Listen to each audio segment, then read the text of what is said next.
When you gaze at a map of the United States Northeast, you are looking at one of the most staggering economic and demographical engines on the planet. This compact geographic corner packs in over 50 million people, cementing its status as one of America's absolute most crowded and hyper-developed corners. But beneath this massive sea of humanity lies a shocking demographic plot twist that shatters all conventional logic.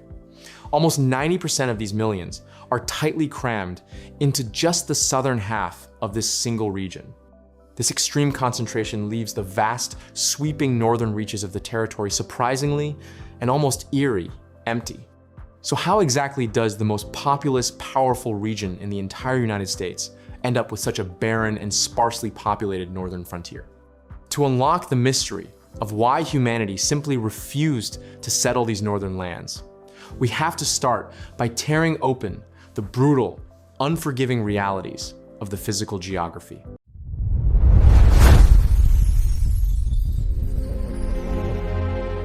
When we visualize the American Northeast, our minds immediately fly to images of dense, endless concrete jungles and the colossal megacities that dot the coast. New York City and Boston are the two obvious juggernauts that define this perception.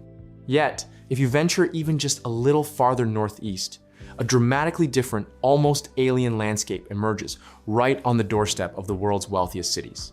This is America's empty Northeast, a massive, forgotten expanse encompassing northern New York, Vermont, New Hampshire, and Maine.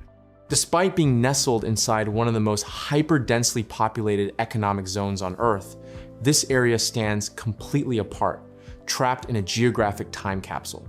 It is defined by a brutal, rugged, physical geography that systematically isolates it from its populous neighbors to the south. The most striking feature of this deep Northeast region is its unforgiving, mountainous terrain, acting as a colossal geological wall. While southern New England and downstate New York are blessed with lower elevations, navigable river valleys, and easily civilizable coastal plains, this northern frontier is utterly dominated by ancient, weathered mountain ranges that became a barrier to human expansion. The Adirondacks of northern New York State form a vast, punishing wilderness that is home to countless jagged peaks, icy lakes, and dense forests. Just to their east, the Green Mountains rise to form the massive, continuous spine of Vermont, slicing through the landscape and extending straight across the international border into Quebec. And even further east, the formidable White Mountains of New Hampshire boast the highest, most dangerous peaks in the northeastern United States, including the infamous Mount Washington, a peak globally feared for its erratic and lethal extreme weather conditions. Maine is equally rugged, with its interior choked by the harsh western Maine mountains and vast, unbroken forests stretching all the way to the Canadian border. These ranges aren't merely gentle hills. In terms of isolation and logistical difficulty, they are frequently compared to the mighty Rocky Mountains, acting as significant historical and modern trade barriers. But the mountains tell only half the story. Beyond the peaks, the crushing legacy of ancient glaciation permanently ruined this northern region's capacity for massive development. During the last ice age, colossal ice sheets scoured the entire Northeast, but their physical scars are uniquely pronounced here.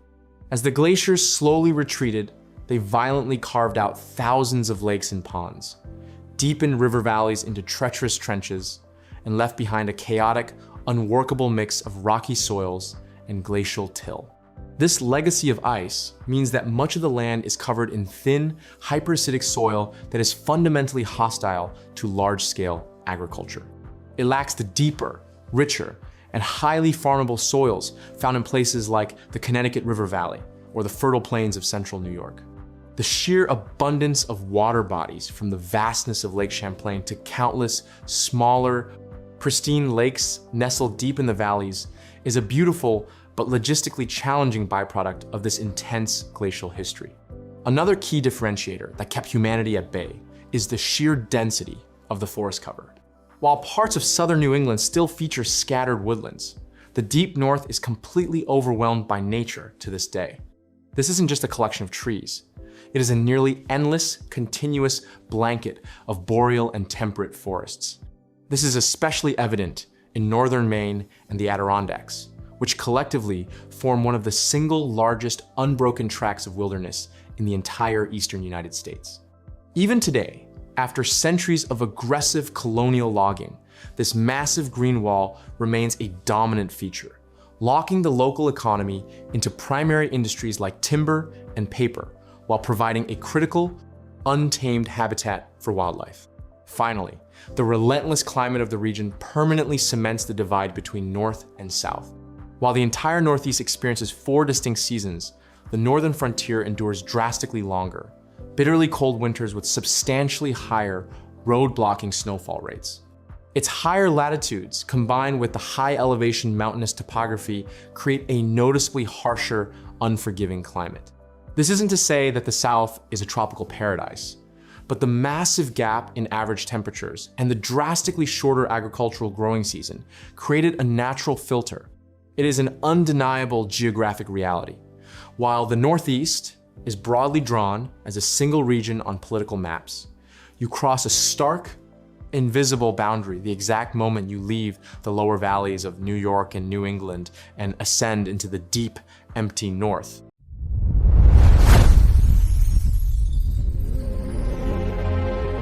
The vast, sweeping wilderness of America's empty Northeast may look like an abandoned void on modern demographic maps, but its quiet landscape conceals a deeply turbulent human history. It is a common misconception that this region was simply ignored by civilization. In reality, from ancient indigenous empires to the violent shockwaves of European colonization and the chaotic legislative engineering that birthed individual American states, human boots have consistently marched across these lands. But while southern New England witnessed an explosive, rapid urban revolution that transformed coastal outposts into crowded megacities, settlement in the deep north was a brutally slow, agonizingly prolonged affair. Long before European sails broke the horizon, this unforgiving geography was the sovereign domain of highly sophisticated, thriving indigenous nations. The formidable Abenaki Nation, specifically the Western Abenaki ruling across what we now call Vermont and New Hampshire, and the Eastern Abenaki controlling the vastness of Maine, carved their legacy directly into the bedrock. They engineered an intricate, extensive network of wilderness trails that meticulously tracked river valleys and sliced through hazardous mountain passes. These ancient pathways organically linked sprawling tribal communities, tracing routes that modern geopolitics eventually redrew into state borders and international boundaries, separating present-day Quebec from Massachusetts. These trails were far more than simple migratory paths. They operated as the highly strategic trade arteries, communication lifelines, and cultural highways of the ancient North. Meanwhile, in northern New York, the feared Iroquois Confederacy exerted massive military and political influence, pushing the defensive perimeters of their territories deep into the jagged shadows of the Adirondacks. These powerful indigenous coalitions were destined to be the very first to collide with European invaders, as the chaotic frontier era exploded in the early 1600s. As the colonial chessboard expanded, early European powers initially hesitated. The English mostly clung to the relatively flat, manageable coastlines of Massachusetts and southern New England. This hesitation allowed agile French explorers and fur traders to move swiftly into the deep north, establishing a network of heavily armed outposts along the critical waterways connected to Quebec, permanently reshaping the cultural architecture of Vermont and northern New York. When the English finally attempted to push aggressively northward from the hyper-prosperous Massachusetts Bay Colony, they found themselves trapped in a logistical nightmare. The impenetrable wall of dense boreal forests, the punishing winter climate, and the fierce, unyielding military resistance from the indigenous populations who skillfully allied with the French during successive colonial wars turned every mile of northward expansion into a lethal gamble. Unlike the lightning-fast land grabs seen in southern New England, clearing a single acre of wilderness in the north was a painstaking, decades-long siege routinely marked by starvation, blood, and economic ruin. The geopolitical landscape fractured violently in 1763 with the conclusion of the French and Indian War. an empire-shattering conflict that systematically erased French sovereign influence from the North American continent.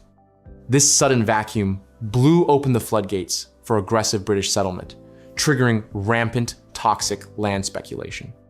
This chaos peaked in the highly contested territory of Vermont, which was aggressively claimed simultaneously by the competing colonial governments of New York and New Hampshire. Trapped in this bizarre colonial tug-of-war, the local settlers took a radical gamble. In 1777, Vermont defiantly declared itself an entirely independent, sovereign republic. It operated as a fierce, armed, geopolitical no-man's land for 14 years before the federal government finally intervened, admitting it as the nation's 14th state in 1791 as part of a delicate congressional balancing act between free and slave states. New Hampshire, anchoring its economic power around the vital deep-water Atlantic port of Portsmouth, was already cemented as one of the original 13 colonies.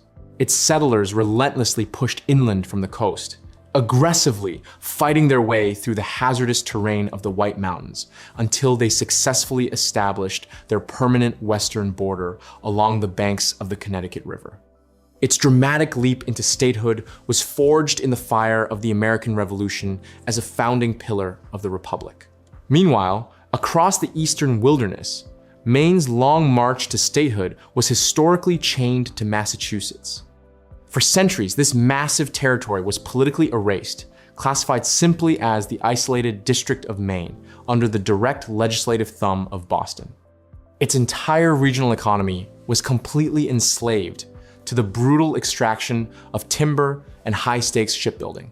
However, as the local population surged and its unique northern economic interests split sharply from the mercantile elite of Massachusetts, a division pushed to a breaking point by the maritime disasters of the War of 1812 and suffocating federal trade policies, a powerful, unstoppable movement for total independence was born.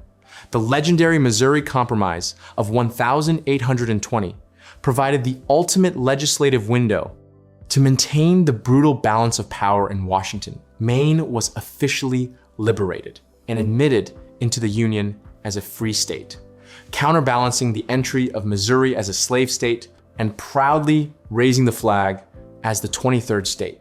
Further west, northern New York followed an identically grueling trajectory of delayed and painful development. The daunting Adirondacks were viewed by cartographers as an entirely impenetrable hostile wilderness for the majority of the 1700s and early 1800s. The region only witnessed noticeable human development in the mid-1800s, driven exclusively by the destructive hunger of the timber industries and the sudden rise of elite wilderness tourism.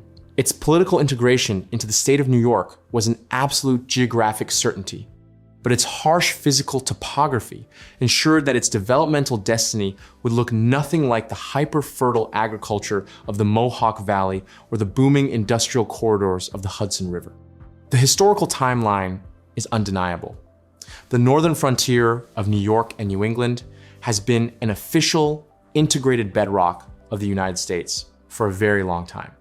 They have had centuries to develop, industrialize, and explode into a hyper-dense population hub. So right here, the ultimate demographic mystery deepens. Given centuries of stable American statehood, why did the millions of people who flooded into America systematically refuse to move into this empty north?